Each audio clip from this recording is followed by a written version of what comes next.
Hello, everybody, and welcome to episode number 14. Due to technical difficulties, hey, when you do a live show, you got to deal with this type of stuff, right? We were unable to get live on the Think Like a Marketer show, Mr. Brian Fanzo, but I did have some information you could share, so we do make it useful that you can learn how to become a 10K speaker. Apologize for that. But hey, you got to roll with it, right? So hopefully I give you some value today for those of you who are waiting to speak. We'll just get them on another time. It's not a big deal. That's the beauty of running your own show. So again, welcome to episode number 14 at the Think Like a Marketer show, where we interview marketers, entrepreneurs, and innovators and find out exactly what makes them tick. Makes them think so differently. So we were going to have Brian on today, and through some back and forth banter, a little background on him. He started out in actually cybersecurity. Started out his speaking career. His first speaking career gig was in 2006 on a totally different subject, cybersecurity, and he kind of fell into speaking on the topics that he's doing now. He's known as the millennial pager wearing millennial. There you go. Tongue tied there a little bit. So anyway, so the topic today is how to become a 10K speaker. I was going to do a little back and forth with him because he was a Steelers fan. I grew up in Houston, and I'm a huge Houston Oiler fan, right? And in 1980, there was a pass thrown to Mike Renfro that was clearly inbounds. It was called out of bounds. The Pittsburgh Steelers went on to win the game and then went on to the Super Bowl, won their fourth Super Bowl. Congratulations to them. So as a kid, I really hated the Pittsburgh Steelers. They were, the Oakland Raiders and the Pittsburgh Steelers were two teams that you just loved to hate, back in the, late 70s, early 80s. I come to love Terry Bradshaw, Lynn Swann, John Stallworth, those guys. I mean, it was a great team. It was a fun time, in sports. It's, a rivalry, right? So, I was going to have fun with that stuff. I know he's a Steeler fan. And then we were going to, get a little background from him. He recently did a social experiment called Road to Social. I visited 3 conferences, in three different states, 10 days. There was a group of them who just had a blast, right? Just going around, videotaping themselves. But one of the coolest things is that one of the guys, Damien Ross, is doing a 300-day video challenge, and he's on day 155 today. So he's a little over halfway now. And I don't know if I tell you, that's a challenge, right? To be able to make, successively while you're on the road, coming up with great content. So kudos to him. If you want, you go check it out. Damon Ross on Instagram. Follow him. He's the bearded guy. You can't miss him. Really entertaining. I enjoyed following Brian and Chris, Amanda, and all the people who jumped on the social experiment. So did some stuff like that. Hey, if you get a chance, you have to follow Brian. He has a podcast called the FOMO podcast. He has another one, Talking Smack, that he does with Daniel Newman. It's a little bit more on the technical, analytical side, but certainly useful. He speaks mainly on millennials, dealing with millennials, working with millennials. He's like right on the cusp of being a millennial himself. He speaks all over the world. And like I said, he actually wears a pager on stage. I mean, like who uses pager, right? But just to make himself different, right? So a couple of things, again, sorry, we can't have him live on to tell you, but hey, the next best thing is me, because I'm me. So one of the things is that, people, it's like, how do I get paid for speaking? So the catch 22 is, to get paid to speak or to get people's attention, you have to get on stage. And to get on stage, you have to have gotten on stage for people to see you, right? And so it's like, it's the chicken and the egg thing, which comes first, me speaking on stage or me getting paid to speak on stage or me just speaking on stage. So he talks a little bit about that, you have to get on stage, right? So there's two different types of, so to speak, speaking engagements. So you can speak at industry, like in my industry, it's, social media marketing. You have traffic and conversion. You have social media marketing world. You have VidCon. There's, several different speaking opportunities. And most of those are not paid, or at least their industry. As far as I know, they're not, some of them are not paid, right? But it's the brands who actually are going to pay you. And it's the brands that usually go to these industry conferences, or they send people in charge of their internal, whatever that industry, in that case, marketing or digital, those types of things. So the way that you get paid is through people who can afford to pay you, right? So you have these industry ones that you speak at for free, that you try to, support them, help them build their industry. Because sometimes, it's like, what are their goals? So one of the things that he talks about is number one, you just got to start speaking and find stages to speak on. Go to your local meetups and find industries that are maybe hosted locally, and tell them, hey, I speak on XYZ topic for XYZ industry. So one of the things he talks about is, first you have to have something that you want to say, something you want to talk about, something that makes you unique. And then once you have that, do the best you can and, differentiating yourself from everyone else. Like, what is it going to be that's, different about you, that you like? For him, he talks about millennials. I mean, there's not a lot of competition in speaking about millennials, and millennials have a unique way of the way that they want to do business, the way that they want to work, the way that they want to buy or not buy. So he, becomes the expert in that. He also speaks on other topics. So one of the things is doing that, is actually coming up with a topic that you can, be the expert at and kind of niche it in, and then go and find local industry events, right? To go straight from no one knows you to go into asking a brand, who usually are the people who pay you. That's a big ask, right? So number one, going and finding industries. Speaking in the beginning, you're gonna speak for free, right? But in that process that's where you get the true ROI, right? So he talks about, when you go to these industries, find out and ask them, what is your goal for the industry? It's not always ticket sales or money. It may be that, they just want to, get the information out there and educate their community. So coming up with and saying, hey, one of the things that I help do is, hey, if your goal is to get more ticket sales, then how about I can help you do that? I'll do tweets. I'll go on my Instagram, my Facebook. I'll do some videos to promote it, and actually get people out and talk about maybe the other people that are going to be at the event. Maybe not necessarily that you're going to be at the event, and build the value, and maybe create your own. Maybe work with them. Said, hey, can I create my own link, so the stuff that the value I provide for you, so that we can have this continuing ongoing relationship. And maybe you're not the keynote speaker for that event at that moment. Maybe next time you can. But number one, it's always about provide value first. Figure out how you can provide value. That was the number one, right? So you're getting at these free speaking events. Number two is, at these speaking events, that's where the people who usually have the money, the budgets, they've sent people to, they paid sometimes upwards of $5,000 to send people to these events. So someone had to have a budget for that. So it's going here, understanding that the people that are in the audience are the people who potentially will be the people who hire you, to say, hey, I seen you at, a social media marketing world. I work, handle Walmart, and Walmart sales. We have these Walmart sales leadership events, and we want you to come and speak. Pepsi, or all these different brands, Ford, invite people to come and speak to their group about, like, millennials in his example, or whatever topic that you are. So it's really understanding that in the beginning, you're going to have to bust your chops and get a free event.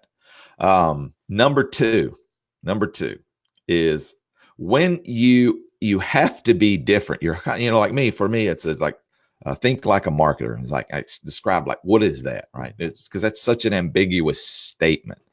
So you have to be different. For him, he wears his hat backwards. He wears colored shoes. He has, cartoon character. He wears a pager on stage. He has a unique topic. And building out that brand. I mean, you're branding yourself to be different. I mean, it's a noisy world. I mean, there's a lot of people who want to speak. I mean, there's a lot of people who have a lot of things to say. So you have to figure out ways to be creative. Always providing value is always going to put you closer to the top. Again, how you can figure out how can you provide value to that event or that you're speaking at, and then understand that that event can lead you to meeting someone at the event. Maybe not when you're on stage. Maybe you're socializing, right? So he talks about being different, right? Number 3, when you do find a speaking a gig, right? The first thing that you're going to probably come across is this challenge of, because you love what you're doing, and that is saying no to them not paying you. Like, they're always going to have a rub about your fee, $5,000-$10,000 fee, right? He talks about when he first started out, he used to charge $1,500 for his speaking. And then they pay for the travel expenses. And he was trying to how can I move the needle, right, on that? So he's like, move it up to $8,000.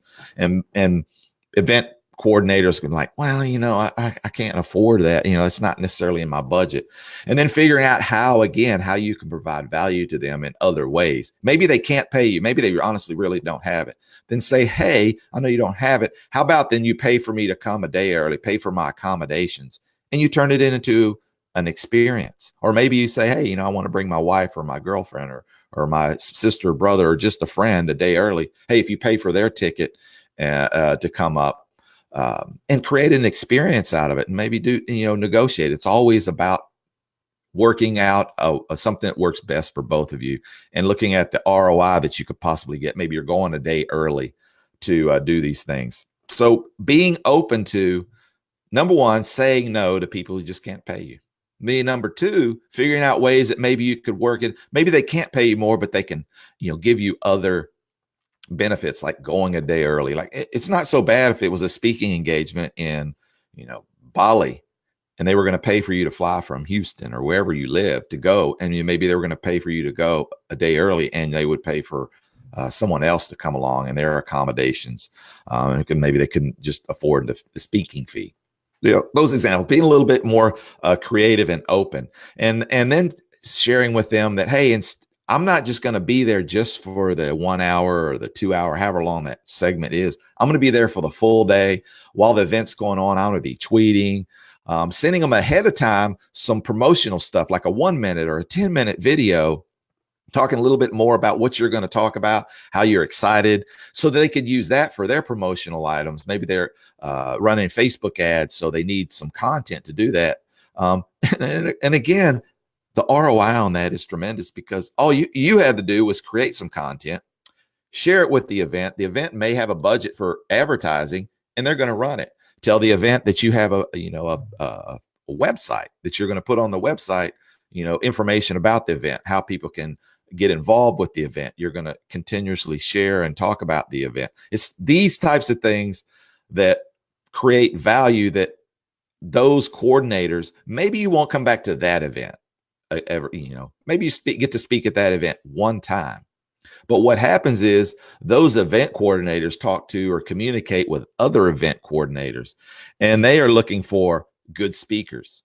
And if you are helping that conference move the needle, if volume or number of attendees or dollars was a goal of theirs, and you could show how you generated 10, 20 more attendees, which generated $5, $10, $20,000, which in the end ended up paying for your arrangements, they're going to be more likely to recommend you to other events. So, being open to, again, always providing value. I mean, anything you do in life, you could never go wrong figuring out, how can I provide value to you first before I ever ask for anything for myself? It's the old Zig Ziglar. Figure out what it is that they want and give them what they want, and you'll always get what you want, right? And do it unselfishly. Be authentic in that way. And this is the biggest and the hardest thing for most people to do when they decide to go on the speaking path, is to ask. You have to be willing to ask. For a lot of people, to ask somebody to pay them $10,000 to talk when it's something that they do all the time, they enjoy doing it. Anything you enjoy doing, in the beginning, you usually feel guilty about having someone pay you.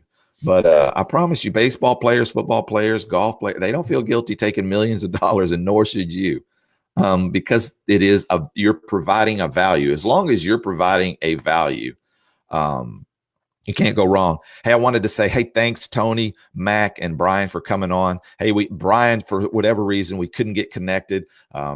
He's out traveling, speaking. I think he's in Las Vegas, and we just couldn't get it to work out. So I'm filling in. I did get some nuggets to share with you guys. So at least if you're coming on this live or you're listening to this on the podcast, the Think Like a Marketer podcast, that you can get some valuable information.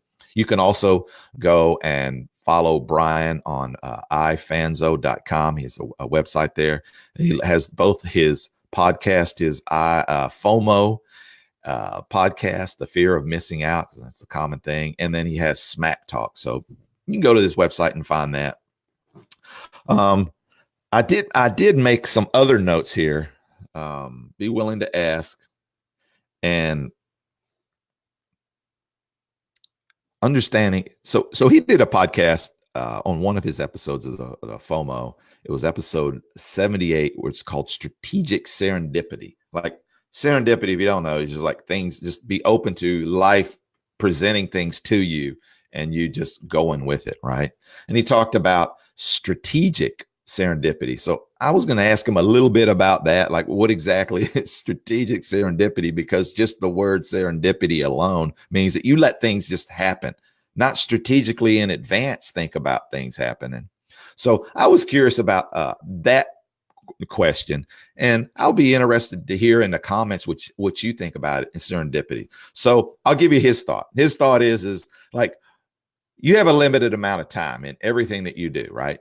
Totally agree with that. Your time is the most precious and most valuable thing, right? To have just idle chat, just to have idle chat, is not something that he says he does. I totally get that. He more or less, like, when you're strategically thinking, like, what is this person? Can we have an exchange of value? If there's an exchange of value, I need to put myself in that place, put myself in that moment where that can happen. I'm summing this up, right? In my words, from what I heard. And you may go listen and hear something different from this, but it's episode 78 in the FOMO. You can search iTunes. For me, I'm the exact opposite.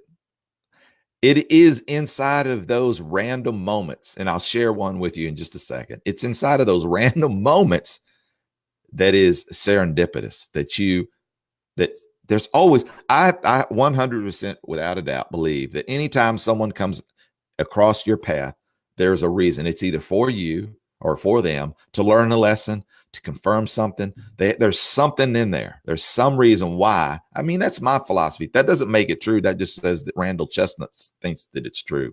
So in my world, that's true. And share what you think. I mean, I'd love to hear what you guys think about this. Again, if you're listening to this on the Think Like a Marketer podcast, you can go to my Facebook, Think Like a Marketer show on Facebook. Find this video, episode number 14, and put your comments there. Always respond to them. But I believe it's in those moments that's when serendipity is. They're not something that you plan or you strategically think about. It's things that just naturally happen. And my serendipitous moment was on a plane. If you've ever flown on a plane and the plane is full and you have that extra, and you are seated in the middle row, and there's either the window seats open or the passenger seat. There's only two of you in that row, and you see the plane the whole time the boarding process is happening. If I can get some thumbs up if you do this too, because I travel a lot. You're thinking, please don't let someone sit in the, whatever side, the window or the aisle, so I can move over and I can have, all this room. I mean, that's selfish, right? But hey, the spaces are small these days. And, and you watch it and you board it and you see like, okay, no one else is coming on, please. Right. And then when they shut the door and they say flight attendants prepare for pushback, you're like, thank you. And you get to move over and you enjoy the seat. Right. So I had this moment actually happen. So I'm sitting in the middle row. There's someone that's sitting in the window seat. Boarding process goes, boarding process. I'm like, thank you, Jesus. And they make that announcement, flight attendants, arm your doors for departure. And I'm like, thank you. And I move over to the aisle, right? Now, let me say this. Airlines never, I'm going to repeat, never open the door once it's closed to let anybody on. Yes.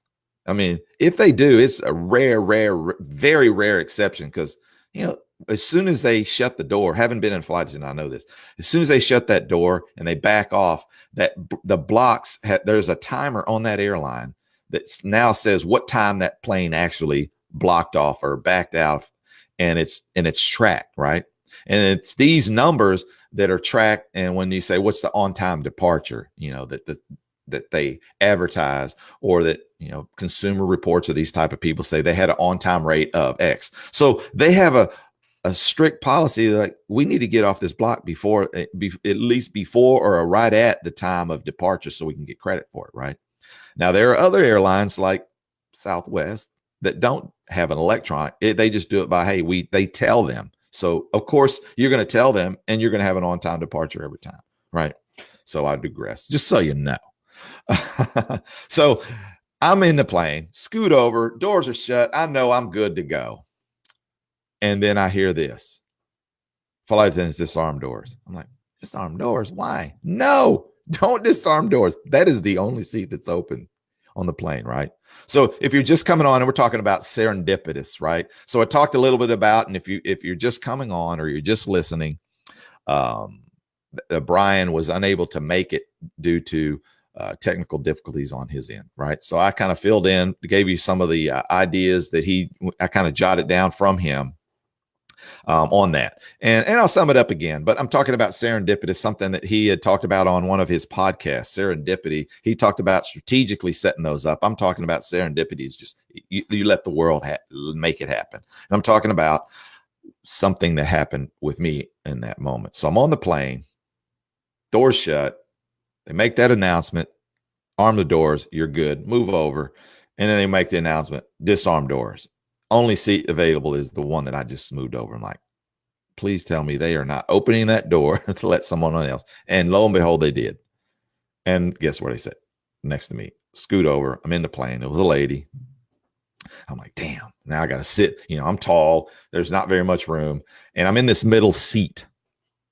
And, in the beginning, she sits down. She dozes off. She dozes off. I doze off. Wake up, she's doing her stuff, I'm doing my stuff. But I always at least strike up a small conversation with the people that I'm sitting with, because you never know who they are, what their story is, what's going on. And it kind of fascinates me, and it makes for a less boring flight, right? And sometimes I get, here's the crazy thing. I flew for 11 years as a flight attendant. I could sleep through a thunderstorm, severe turbulence, right? But now, for whatever reason, I'm terrified of flying. That's ridiculous, right? So sometimes I just talk to people so I can get my mind off of the flying and just do it. I don't want to freak anybody out that I'm totally freaked out and terrified of flying now, which is ridiculous. So I strike up a conversation like, hey, you going home, right?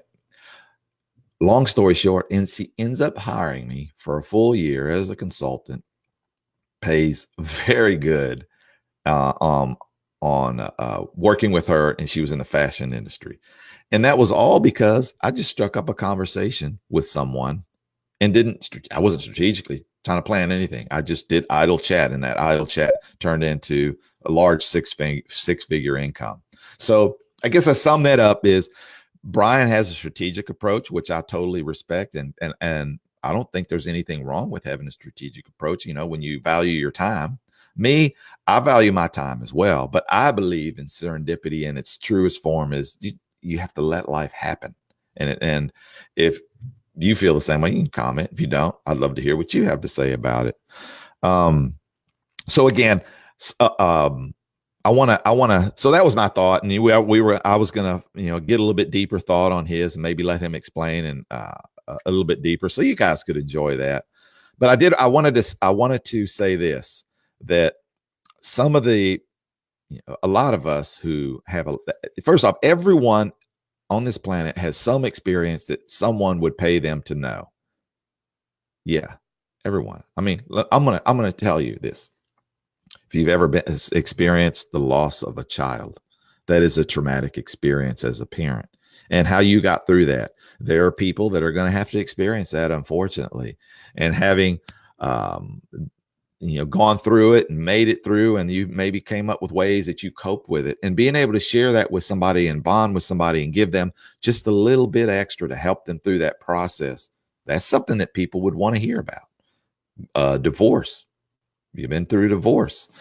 Maybe it was the violence in so dealing with the domestic abuse. Maybe you started a business and with a nickel and you didn't speak the language and now you make millions of dollars. How you went through that process. Maybe you got a lot of money and you blew it all on your first business and you didn't get anything. And then you started out, right? It's always a much better story if you start out broke. I mean, no one ever wants to hear about the guy who got $10 million and he built $100 million business. Like that's not a feat.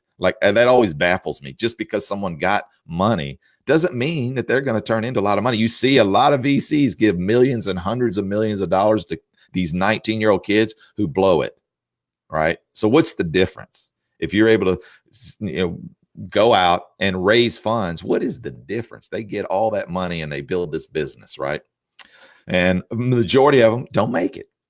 I mean, there's something that you lost weight, you gain weight, because some people actually do. There is a market for people who want to gain weight. I think that if I was to advise someone, if you're in the fitness industry and you want to speak about fitness, and there is a bigger market for people who actually want to gain weight, bigger legs, right? Because that's big. There's a lot of people who have these bigger. You ever seen these guys who have these big upper bodies and then they have these super skinny legs? And it's like, yeah, do you miss leg day like every day? So there are people who want to do that. There are people who are just naturally skinny and like want to actually gain weight. So someone who could specialize in that would have a smaller audience to compete with than someone who's saying, hey, do you want to lose weight? Like, there's a lot of people who talk about that. So speaking about those types of things, like exactly. Tony, my girlfriend, her son is always talking about gaining weight. And that guy could eat like 4 burritos from Chipotle, which if you've seen those things, they're like bricks. And he's hungry like an hour later. So understanding that there's always something that people have a problem with saying they're an expert at something, but you are an expert if you know more than 80% of the population in something, right? Fixing type, maybe you know how to fix computers. And 80% of people don't know how to do that. Or maybe you know how to write super code. I mean, think about what you know something about some video game, like maybe you're a video gamer and you know something about that video game. You can talk about that. There's people making millions and millions of dollars. I guess what I'm trying to say is, number one, if you have had the thought in the back of your mind, I would love to be a speaker, right? I don't think a lot of people say that, because speaking for most people is like worse than death. That they don't want to do that. But I think there's a lot of people out there like myself who enjoy it. I enjoy getting up there because I think when you are endowed with, or you learn a skill, that's your responsibility, it's your duty to teach as many people. I say that duty, you don't have to, but if you know something that could help somebody. And I always ask people, like when we talk and we sit down, we do some strategic consulting, like, what's your goal? What do you want? Everybody, almost the very first words or sentence is, I want to help people. Well, who doesn't? In fact, who doesn't actually help people? The guy who fixed my car helps me. The guy who does nails, a lady who does nails, or a person who cuts your hair, mows your lawn. All of those people help you because you don't have to do it. You don't have to be out in the 110-degree weather here in Texas to mow your yard. So it helps you, right? So that's so ambiguous. So that's not something. But if you did want to help people, speaking about something that might be a problem for someone is a great way to help people, right? So I'm going to run through 8. I'll tell you what, I'm going to run through seven things that you can do as a speaker and to build your speaking day. Number one, remember we talked about there's industry and then there's brand. Remember who you're speaking to. When you're speaking with the brand, most likely they don't have the budget when they do these. Sometimes they do, sometimes they don't. But understand the ROI in that is, number one, you get practice and you get on stage. You have to figure out, how do you get on stage? Because to get on stage and get paid, you have to get on stage, right? So that's the number one, figuring out that. And you'll start with, what problem are you going to solve for people, right? What industry, whatever industry you're in, from plumbing to marketing to fitness, what problem are you going to solve and how are you going to tell it in a unique way, right? So that's number two, telling a story. You have a story. You need to learn how to tell that story and put it in a format that's palatable, that gets people emotionally hooked and they understand, they can see what it was like or feel it. So you got to, number one, solve a problem. Number two, you have to be able to tell a story with that. And inside of your story, you're going to have these one-liners that you need to, that's like like for Brian, it's like push the damn button, right? He tells people, just go push the button. Don't be afraid to push the button, to go live. Have these one-liners or these little chunks of things that you can say, like those, right? So coming up with these one-liners they're used that you can have as a theme throughout your speaking. Inside of those, you want to offer some sort of, comedy. Comedy always loosens up the crowd, right?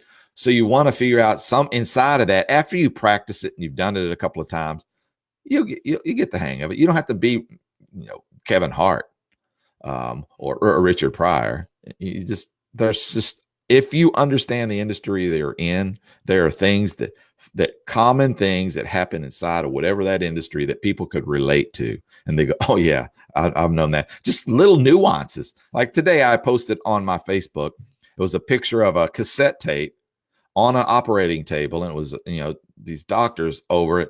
And the doctor said, a pencil. And then if you look at the picture of the tape, all the tape was pulled out, And if you grew up in the 70s and 80s and you had cassette tapes, what that pencil was used for, right? The pencil was used for, you would stick it in the tape deck and you would spin it and it would suck in that tape reel, right? So like these types of things people can imagine, it's kind of funny. So figuring out what are those inside of your speech. Make sure you're visually appealing in your presentation. I mean, don't be lazy in your presentation. Not necessarily just what you look like, because that's objective or subjective or subjective to who are you speaking to. Like, Mark Zuckerberg wears a hoodie, so runs $1 billion corporation. I mean, knowing your audience, you'll know what as far as what you wear, and you have to be authentically you. And there's going to be people that like that, and there's going to be people that don't like that. So don't worry about that. Your presentation, if you do slides, make sure you at least you have a designer give it a look through. It's nothing worse than a poorly designed presentation. And it's so cheap to find Upworks or Fiverr to pay somebody to spruce it up a bit. So it's worth investing that, because remember, in that audience are people who are going to pay you 10, 15, 20, maybe $100,000 someday. So wouldn't you want to, put your best foot forward, create a website, and if you can, get your name. And if you have a common name, John Smith or a common name, then you're gonna have to be a little bit more creative on your website. When you create a website, make sure you keep it as short as you can, because there's nothing worse than typing in, Randall at, ifixlawnmowers.com. That's a long thing, whatever a long thing. Try to keep it as short as possible, because remember, you're having to tell someone to email you at that.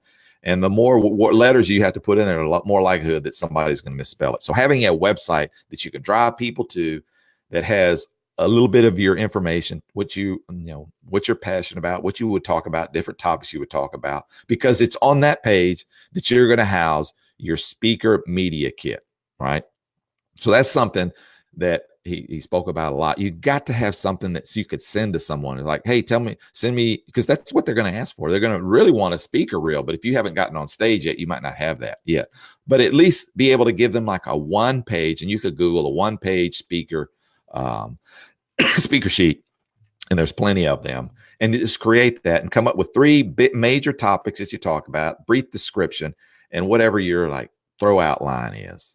Like I'm a thought leader in bicycles or marketing or whatever it is that you are going to be speaking about, right? So you need to have this website and house on there, and eventually it'll grow into having videos that you spoke at these conferences. And again, some of these free conferences do record them, so you can get that, and then now you have an asset. And even though you spoke for free, you got a speaker reel, which if you paid somebody to do it, it's going to cost money. So in the end, you still got paid. See how this works? It's all about how you frame it. And having a video is going to do that. And this is like gold. You need, anytime that you speak about something for yourself, you need to get feedback. Like, ask for feedback. Be okay if someone shares with you that it wasn't that good, or that it needs some work, or they really didn't get something. Don't be defensive. Look at this as it's research for you to get it to where you want when you get off that stage. People can't get enough of you. They want more. And you'll know when you hit that, because they'll let you know. So you really have to open up to criticism in the beginning, and all the time, be open to it. So getting testimonials from people. If you do a great job, you want to get testimonials. There's nothing better than social proof, being able to show on your page all the different conferences, all the different brands that you spoke or work with, being able to show all of that as social proof that, hey, he actually knows what he's doing or talking about. And this is a hard part. Have a clear ending in your speech. You have to have, so that just like when you write, you have your opening thesis, you have all your 3 supporting statements. Inside of those, you have some supporting sentences. You need to come to a climax, and then you have your conclusion that concludes the whole thing. And most of the time, it's a takeaway. Make sure that when you speak, that you follow that same format. And you really have to, and you can do a little research, come up with a fee that is acceptable to you. The fee can be whatever you feel is valuable to you. It doesn't have to be $10,000, $20,000. Maybe you're okay with $2,000 or $1,500 plus travel arrangements.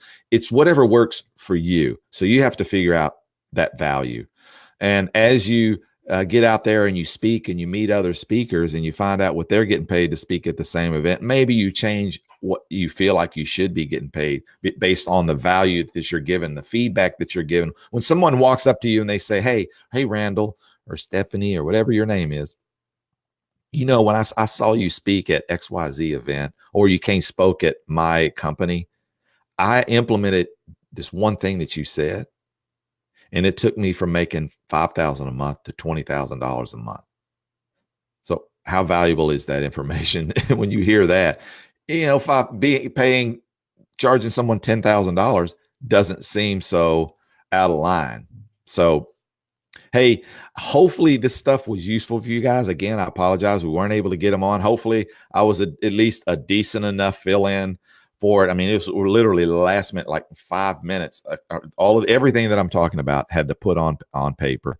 And, you just got to roll. When you do a live show, these are some of the things that can happen.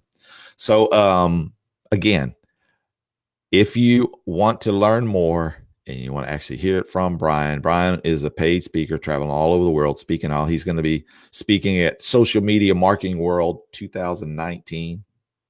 You can certainly go research. It's ifans.com, and that's isocialfans.com. That's isocialfans.com. I think to make sure that I'm telling you that right now, because I have been known to, isocialfans, isocialfans.com. Check them out. You can go to the site. You can at the top, you can learn a little bit more about his podcast, the FOMO Fans podcast. Smack Talk podcast. I want to close out with this one last thing that he did share.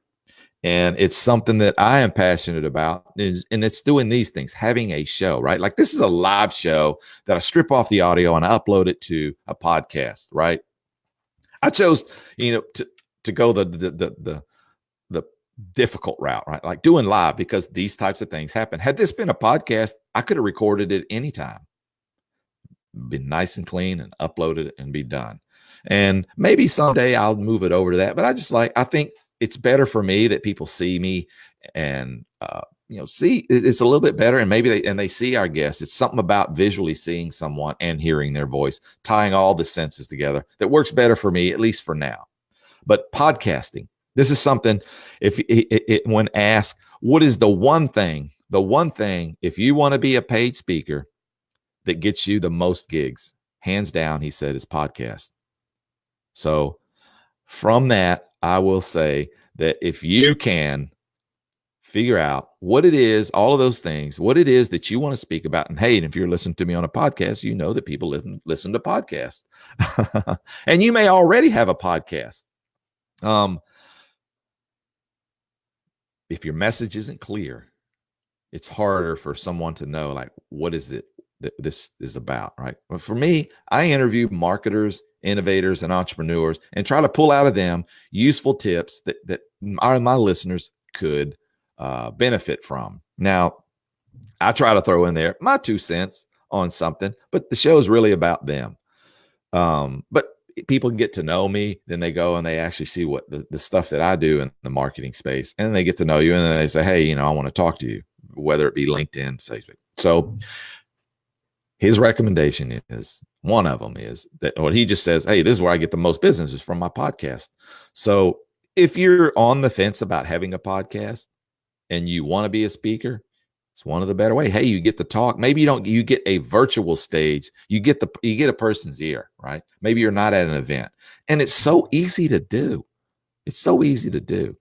Hey, if you're not currently following me on the Think Like a Marketer show on Facebook, you'll want to do that. Some of this stuff I talk about on there, I give great resources on how you can have your own podcast or your own live show. Actually created a You Need a Show training, all the everything that you would need to have a show, from 30 videos that'll walk you step by step, all the equipment, the show programming, emails that you would, how you get speakers, tips on how you get the speakers, the 5 ways that you get paid. Because most people, when they create a show, don't think about, like, I want the show to actually make money. They usually do think about, like, maybe these 2 things. Like, I want to speak, and then somebody will hear me, and then they'll hire me. They think about that. So that's the outlying. And then they think about, maybe I'll get in a big enough audience to get sponsorship. But there's actually 4 other ways that you get paid. And those other ways actually surpass what you would ever get in the sponsorship dollars. So his recommendation is that. So, and I would say that too, having a show, and it gives you great content for you to share throughout all your social media, taking this and breaking it down and sharing on all your social media, uploading your podcast. Now you have a podcast. You have a couple of 1-second minutes that you could parse out and put on your Instagram. So like I said, if you're not already following me, go there. I have the All In Marketer group. If you go to the page, you'll see it, and you join that. I do lives inside of there. Talk more about stuff, a little bit deeper dive, and answer questions on podcasting, Facebook Lives, different tools and resources for doing lives or handling marketing. So one of the things I was asked, like, if you have a podcast, how do you turn that podcast into the visual? Like, you'll see a visual and have the squiggly lines. So that was one of the things I talked about this past week. And it's a software out there called wave.com that you could use to do that. So if you're not currently following me, you can go there. My Instagram is rchestnut. That's CHESNUTT. No T in the middle, 2 at the end. I always say little in the middle, but I got much back. Hey, and again, thanks for coming on today. Hopefully you found this useful. Again, I apologize that we weren't able to get on it. That's just the nature of technology. So you have to roll with it. And I was still going to continue on and give you guys value. Thanks again. And I'll see you.